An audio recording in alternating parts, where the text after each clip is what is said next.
Hey YouTube, so this is the other guy coming to you tonight inside my garage. So this episode will be fixing up this refrigerator. It's a Maytag refrigerator. As you can see, it's stainless steel. I got this thing for about 40 bucks. Basically, the owner says it ain't cooling. So as you can see, it's 61 degrees. It's been on for about 15-20 minutes. So I took it up on myself as a challenge to fix this bad boy. 59 degrees in there. It's not cooling, however, it runs, okay? So as you can see, it's plugged up here to the power source. Compressor's humming, you can hear it. And the high side is sort of hot. No, it's not even hot, it's warm. This thing is supposed to be hot, and this here is the low side. It's supposed to be cold, and this right here, this is the high side right here too, coming from the condenser, which is inside here, okay, way right there behind that little cotton thingamajigger. So it's kind of warm here. It tells me that there's some Freon left in here. Okay, from observing this, it looks like somebody did a crappy job working on this unit. So they installed a Schrader valve here. They tapped into this line, which is the low side, and be honest with you, it's kind of cool. So that tells me that it works a little bit. And yeah, this, okay, so you can see there's some condensation there. So that tells me, hey, you know, maybe it's low on Freon. And the reason why it's low on Freon is probably because it leaked. You see this right here? There is some oxidation here. Copper, when it oxidizes, it turns green. So that tells me that there's some hope in this unit. Okay, there's some oxidation here, or there's some condensation here. This is a filter dryer. Basically, this part right here, this is the high side. The compressor compresses the Freon in through here into the condenser there, comes out from here into the filter dryer. It's a filter, and so from there, see this little tube right here? This is called a oh gosh, capillary tube. Okay, it's basically an expansion, takes place of an expansion valve. So when it goes into this filter dryer here, it gets filtered here, compressed through this little thing here, and then it goes into the evaporator, which is inside the whatchamacallit, I'll show you, which is inside here, okay, which is in that little hole right there, behind there. I don't know if you can see the fins, but anyway, the fins are behind there. So that's how this system works. Everything works, except I think it's just low on Freon. I think that there's a leak somewhere, so that's my job to diagnose it. But what I'm going to do is I'm going to recover this Freon, and I am also going to be checking for leak. So anyway, that's my job right now. So hey, I know it's already been 6 minutes, but if you're interested in this little project that I am embarking, let's go have some fun together. Okay guys, so this is what I'm doing, guys. So found out that this is basically empty. There's no Freon in there.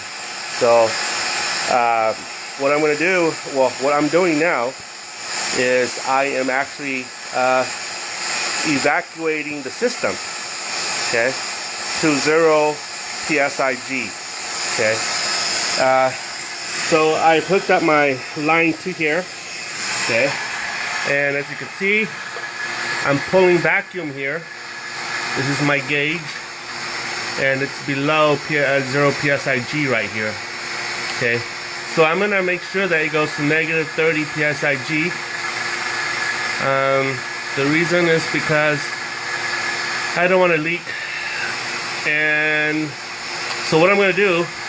But the thing is, if I pull it too low, the oil will start bubbling out, and that's not what I want.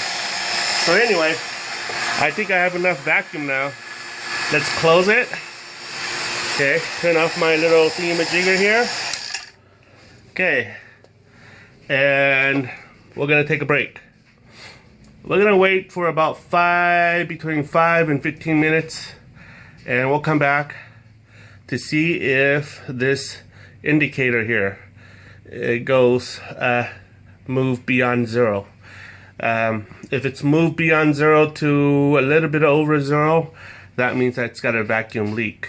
Okay, so so what we're gonna have to do, if there's a leak, we're gonna find out where the leak is, and as you can see, it's coming up, slowly coming up. And it could be a residue of Freon that's still inside, or the oil bubbling out. And so I'm hoping it's just oil bubbling out. And so you can see it's moving up slowly. So we'll give it about 5-15 minutes and we'll see what happens. Okay, Houston, we have a big leak. So what I'm gonna do is I'm gonna basically take this out.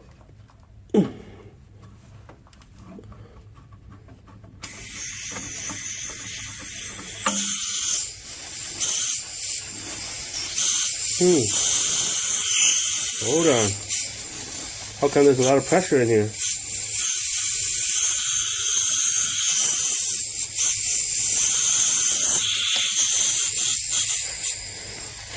Well, that's interesting. Okay, so let's see what's going on. Okay guys, so false alert. This is what happened. Remember this thing was up here? What I didn't realize was that there was pressure in here. Meaning that there was pressure coming from here, okay, going to my gauge there. Okay, so what happened was, prior to the indicator showing that there was pressure, I had evacuated the system. Okay, vacuum it to 0 psig, actually almost to negative 30 psig. And so I let it sit for about 20 minutes, and I came back, went on a break, came back, and this thing was up here. Okay, so what that tells me is that there was probably a clog in the evaporator or the fixed orifice somewhere, or the capillary lines here. So I kind of get the idea that the capillary system here, the capillary tube here, is probably clogged. Okay, this is little small line right here. This is the high pressure side, and it goes into the dryer filter here. Okay, this is the dryer filter. It plugs in like that. All right, and then the capillary tube here, okay, here plugs into the end of this hole. Okay, so what I found out is that this tube here is 100% clogged.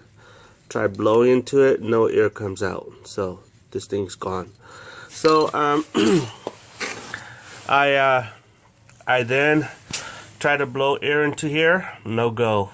So then I jerry-rigged this little thing right here so that my vacuum machine right here can suck out whatever is clogging it out. Been doing it, nothing. It's still clogged. Try blowing air into there, into here, nothing. So anyway, this is what I did. Hooked this up, jerry-rigged this into this line. Okay, hooked into that gauge right there. Okay, you notice it's at 0 psig. Watch this. Okay. All right. I'm gonna turn this on. Watch this.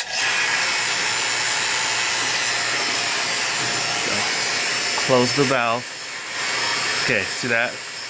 Goes all the way to negative 30 psig. Oh, open the valve, I mean. Okay. So close it.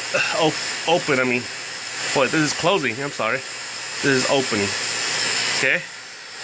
So now I'm gonna close it. Okay. And then I'm gonna turn this thing off. You see how it's coming out really, really slow? That's how bad the clog is. If that capillary tube was not clogged, it would just come up already. But that's telling you that it's really, really badly clogged. Okay. So what I'm gonna have to do is I'm gonna have to go down to RSD, Johnstone, to get some to get a roll of capillary tube. Okay guys, so this is what I did. I ended up rewiring the, or how is it, if that's the correct word, I ended up rewiring the capillary tube here because the old one is clogged. That's the old one. I cut it. Basically, this end right here used to be right here. Okay, so I cut that off, put a new capillary tube here. That's the old one over there. Let's see. Right there. I don't know if you can see it. There you go. That's the old one right there. And I rewired the capillary tube. You see that hole right there? That hole? Drilled it right through. The reason is because you cannot use it to go inside there. So this is the new dryer filter. The old one was clogged. As you can see, these are the tubes right here going up there, okay, into the back there. Okay, so being that it was clogged, that's what I had to do. So you can see right here, that was the old one. It came out this way. Okay, so everything is good. You see it's working very nicely. The reason why I say so is you can see the white powdery residue there. That is the ice buildup because of the expansion there. Okay, so it's traveling through. As you can see there's some ice crystal there. So it's going to travel through the whole coil here, and it'll be one cold coil. So that's what I want to see. So I'm gonna install the backing here. I'm gonna install everything back, and I'm gonna measure it, let it run it for a couple days, and see what happens. Okay, so that's that. After I install everything back inside, what I'm gonna do is I'll let you see how it looks like. All right. Okay guys, so it's almost ready. As you can see here, put some silicone there, okay, so that the moisture will stay encased in there. As you can see, the capillary tube runs down here. I'm going to fix this once the silicone cures. It's going to run this way. Let's see, here we go. Runs this way, here, and here to the dryer filter. It's humming really nice. So I put a thermostat in there, okay, so that I can have an idea of how cool it is afterward. Right now it's gone down to 53.6 degrees. Woohoo! So I'm gonna go take a shower, and let's see, oops. I'm gonna go take a shower, and we'll see what happens. Pretty stoked, guys. So that's that. Also, I'm gonna put this in here. Okay, right now it's 59 degrees, 60 degrees. That's what that little thermometer is saying. Maximum cool. Okay, so I'm gonna go take a shower for about 30 minutes. I'll come back. I mean, after 30 minutes, I'll come back, see how cool it's gone down. Okay, so it's set at maximum cool right here. So that's that. Okay, so it's been 45 minutes. Let's open this thing and see how cold it is. This thing turned off. 32 degrees. Ho ho! Okay, here it is, guys. Proof. 32 degrees. Okay, well, let's climb me up. That's how sensitive it is. It's 50 degrees right here. It's cooling down. Okay. So, ouch. I'm gonna go put some water in here. Let's go put some water in here. Okay, so I got some water here. And we are going to, see there? Put it back down to 32 degrees. At 30 degrees, this thing should be starting to freeze, because that's the freezing point of water. Okay, so we'll see what happens tomorrow. Remember, this is Alright, this thing is saying it's 50 degrees. We'll see what happens tomorrow, okay? Okay, so it's in the morning the next day, and let's check the thing here, see how cold it is. It's 33 degrees. Oh, this is good. Okay.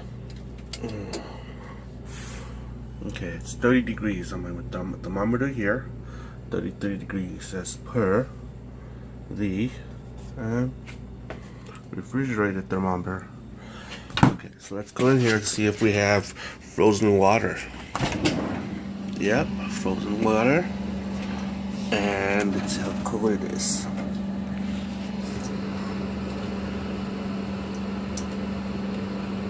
It was 5 degrees earlier. Okay, so we have solid frozen water in here. So this is awesome. Let's let it run for a while and then patch up everything.